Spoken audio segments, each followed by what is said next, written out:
दयामीर भाषा डैम की तामीर से 16,500 मुलाजमतें पैदा होंगी। मंसूबे से 4,500 मेगावाट सस्ती बिजली पैदा होगी। कौमी वाटर सिक्योरिटी स्ट्रैटेजी और डैम्स की तामीर के हवाले से इजलास में वज़ीर आज़म को ब्रीफिंग। इमरान खान की डैम की तामीराती सरगर्मियाँ शुरू करने की हिदायत। कहा, पानी के ज़खायर को महफूज बनाना मौजूदा हुकूमत की अव्वलीन तरजीह है। मुआवने खुसूसी इत्तलात आसिम सलीम बाजवा का ट्वीट। कहते हैं, दयामीर भाषा डैम की तामीर का ऐलान तारीखी खबर है।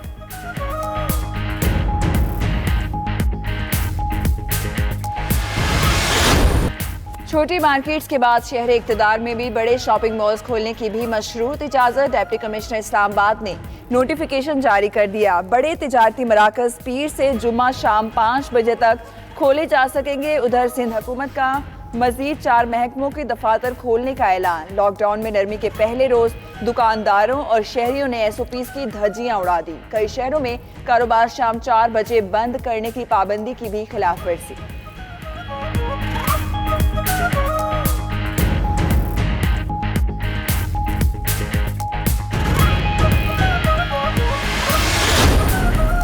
इमरान खान से उस्मान डार की मुलाकात। कोरोना रिलीफ टाइगर फोर्स की मुताल्लिक बातचीत। वज़ीर आज़म से मुआशी टीम के अरकान ने भी मुलाकात की। आइंदा माली साल के बजट पर ब्रीफिंग दी।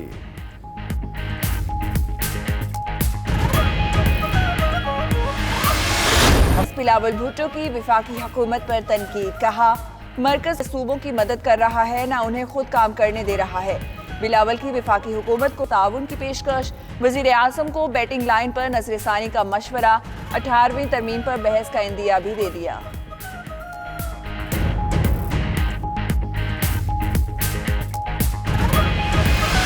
एहतिजाज लाड़काना, सक्कर, बेनजीराबाद, सेवन शरीफ, कराची, यहाँ पे एहतिजाज हो रहा था कि हमें राशन दो, जो आपने राशन का ऐलान किया था स्पीकर साहब। 550 करोड़ आपको सेहत का मिला था 8 साल में। क्या वजह है कि वहां पे अस्पतालों में एम्बुलेंस नहीं, स्ट्रेचर नहीं, वेंटिलेटर नहीं, दवाई नहीं, वहां पे कोई भी सहूलत आपके पास क्यों मुयस्सर नहीं? ये पैसा कहां पे खर्च हुआ? कौमी असम्बली में मुराद सईद फिर अपोजिशन पर खूब गरजे बरसे। बोले, 30 साल हुकूमत करने वाले अपने लिए अस्पताल भी नहीं बना सके।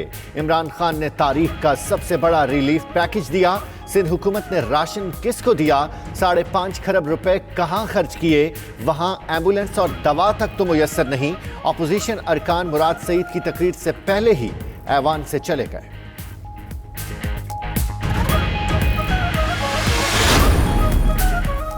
चीन से तिब्बी और इमदादी सामान की एक और खेप पहुंच गई। वज़ीर आला पंजाब सरदार उस्मान बुज़दार ने एयरपोर्ट पर सामान वसूल किया। हिफाजती kits, N95 mask, surgical mask और दीगर जरूरी सामान शामिल। उधर सऊदी अरब भी पाकिस्तान की मदद में पेश पे। सऊदी फरमारवा शाह सलमान के फलाही इमदादी इदारे की सरगर्मियां जारी।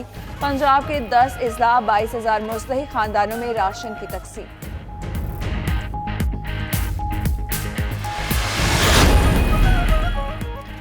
बैरून मुल्क फंसे पाकिस्तानियों की वापसी का सिलसिला जारी। अमरीका से 150 तलबा खुसूसी चार्टर्ड परवाज के जरिए लाहौर रवाना। तलबा एक्सचेंज प्रोग्राम के तहत अमरीका में जेर तालीम थे। पाकिस्तानी सफीर असर मजीद ने डल्स एयरपोर्ट वाशिंगटन पर तलबा को अलविदा कहा।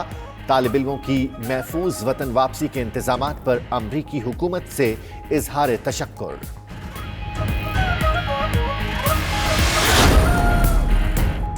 पंजाब में मैट्रिक और इंटरमीडिएट के लाखों तलबा और तालिबात के मुस्तकबिल का हतमी फैसला आज होगा। सूबे के तमाम तालीमी बोर्ड्स के सरबराहों का इजलास आज तलब कर लिया गया।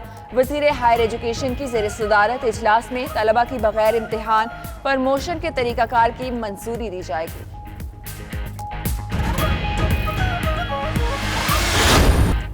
2018 के आम इंतखाबात में RTS की नाकामी। इलेक्शन कमीशन का तकरीबन 2 साल बाद तहकीकात कराने का फैसला। चेयरमैन नादरा की इलेक्शन कमीशन को रिजल्ट ट्रांसमिशन सिस्टम पर briefing. Chief election commissioner Sikandar Sultan Raja का RTS की नाकामी पर नादरा पर इजहार बरहमी। कहा, आम इंतखाबात में ये सिस्टम क्यों नाकाम हुआ, मुकम्मल इंक्वायरी कराई जाए।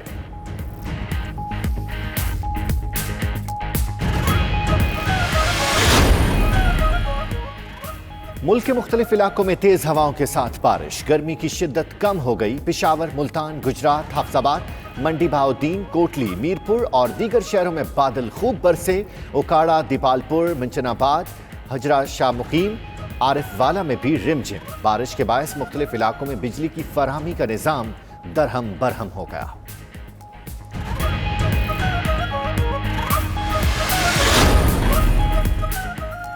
और फिल्मी दुनिया के बड़े मेले कॉन फेस्टिवल का इनेकाद मनसूख कर दिया गया। शेड्यूल के मुताबिक फेस्टिवल आज से 23 मई तक होना था। मुंतजिमीन का कहना है कॉन फेस्टिवल का इनेकाद जून या जुलाई में करने के साथ साथ दूसरे ऑप्शन भी ज़ेर गौर हैं।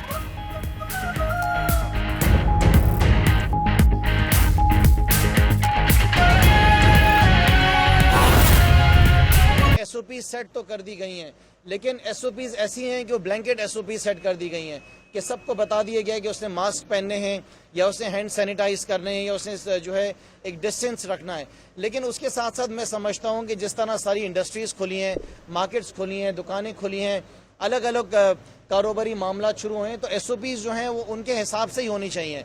जैसे कि प्लास्टिक इंडस्ट्री है तो प्लास्टिक इंडस्ट्री के हिसाब से एसओपीज होनी चाहिए।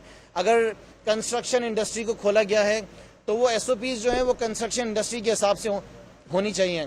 ऐसा नहीं हो सकता कि अगर कोई रेस्टोरेंट है उसकी एसओपीज और उसके साथ साथ अगर कंस्ट्रक्शन इंडस्ट्रीज हैं उनकी जो एसओपीज हैं वो एक जैसी वो सेपरेट होनी चाहिए। तो ये एक सिंध गवर्नमेंट से हमारी रिक्वेस्ट है कि इसको ज़रूर देखें। ये शायद एक बहुत बड़ा मेजर एक इम्पॉर्टेंट पॉइंट था जो उनकी तरफ से मिस हो गया है। दूसरा जो इशू बहुत बड़ा है जिसको हम पहले भी हमने हाईलाइट किया, लेकिन ज़ाहिर है कि जोर हमारा लॉकडाउन पे था, तो आज से हमने एक नया मिशन उठाया है पाकिस्तान तहरीक इंसाफ ने, और वो हमारा मिशन ये है कि सूबे सिंध के जो हॉस्पिटल्स हैं वो हमने पाकिस्तान पीपल्स पार्टी की हुकूमत से ठीक करवाने। जिस तरीके से हमारे हॉस्पिटल्स की बर्बादी हुई है, जिस तरीके से इस 12 साल में पाकिस्तान पीपल्स पार्टी ने ऐसा महसूस होता है कि पर्पसली अपने सारे हॉस्पिटल्स को तबाह किया है, उनका चाहे वो इंफ्रास्ट्रक्चर हो, चाहे वहाँ पे मेडिसिन की अवेलेबिलिटी हो, चाहे उसके निज़ाम को बेहतर करने की बात हो, वो तकरीबन पूरे सूबे सिंध के जितने हॉस्पिटल्स हैं उनका बुरा हाल है। शायद गिने चुने जो गवर्नमेंट के हॉस्पिटल्स होंगे 1 या 2, वो पूरे सूबे सिंध के अंदर जो है वो आपको ठीक नज़र आएंगे। तो लिहाजा पाकिस्तान तहरीक इंसाफ ने ये आज से फैसला किया है कि जब तक सूबे सिंध के हॉस्पिटल्स ठीक नहीं हो जाएंगे, हमारी इसी तरीके से ये प्रेस कॉन्फ्रेंसेस चलती रहेंगी, हम इनके हॉस्पिटल में छापे मारते रहेंगे, हम आवाम को दिखाते रहेंगे कि सूबे सिंध के अंदर पाकिस्तान पीपल्स पार्टी ने हॉस्पिटल्स को किस तरह तबाह किया है। हाँ, अगर कुछ हॉस्पिटल्स हैं जिनका अगर आप बोलें तो मैं नाम भी ले लेता हूँ, जैसे कि ओजा हो गया, जैसे कि इंडस हॉस्पिटल हो गया, डाउ हो गया, कुछ हॉस्पिटल्स ऐसे घंबट हो गया, कुछ हॉस्पिटल्स ऐसे हैं जिनको कंटिन्यूस बेसिस पे अरबों रुपए देते जा रहे हैं, अरबों रुपए देते जा रहे हैं, अरबों रुपए देते जा रहे हैं। आज से कुछ दिन पहले एक हॉस्पिटल और है जिसको 400 करोड़ रुपए दिए गए हैं और अंदाजन अभी तक कोई 2.5 अरब रुपए कोविड के नाम पर खर्च हो चुका है। मेरा ये सवाल है कि जिन हॉस्पिटल्स को जो 4 से 5 आपके पसंदीदा हॉस्पिटल्स हैं जिनको आपने खरबों रुपए दे दिए हैं, उनसे आवाम को फ़ायदा क्या हुआ है? 4 से 5 लोग हैं जो कि कमेटी के मेंबर हैं जिनके ज़रिए 2.5 अरब रुपए खर्च कर चुके हैं, लेकिन आवाम के पास इसका कोई हिसाब किताब नहीं है। जैसे कि हम अगर एग्जाम्पल ले लें इंडस हॉस्पिटल की, तो मेरे ख्याल से एक बहुत बड़ी रकम जो है इंडस हॉस्पिटल को कोविड के सिलसिले में पिछले दिनों दी गई हैं, लेकिन अगर आप देखें तो हमें मालूम चला है कि वहाँ पे शायद मेरे ख्याल से खाली 15 जो हैं वो वेंटिलेटर्स हैं और ये 18 से 20 जो हैं वो खाली बेड्स हैं, जो कि 5 बेड्स हैं सॉरी, जो कि जिसमें आपके कोरोना के पेशेंट्स हैं।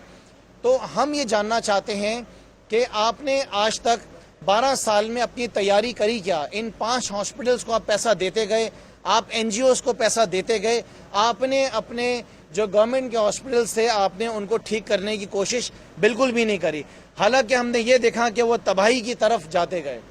हम आज सबसे पहले आपसे ये डिमांड ये कर रहे हैं, देखें तो हमें मालूम चला है कि वहाँ पे शायद मेरे ख्याल से खाली 15 जो हैं वो वेंटिलेटर्स हैं और ये 18 से 20 जो हैं वो खाली बेड्स हैं, जो कि 5 बेड्स हैं सॉरी, जो कि जिसमें आपके कोरोना के पेशेंट्स हैं। तो हम ये जानना चाहते हैं कि आपने आज तक 12 साल में अपनी तैयारी करी क्या? इन 5 हॉस्पिटल्स को आप पैसा देते गए, आप एनजीओज को पैसा देते गए, आपने अपने जो गवर्नमेंट के हॉस्पिटल्स थे आपने उनको ठीक करने की कोशिश बिल्कुल भी नहीं करी। हालांकि हमने ये देखा कि वो तबाही की तरफ जाते गए। हम आज सबसे पहले आपसे ये डिमांड ये कर रहे हैं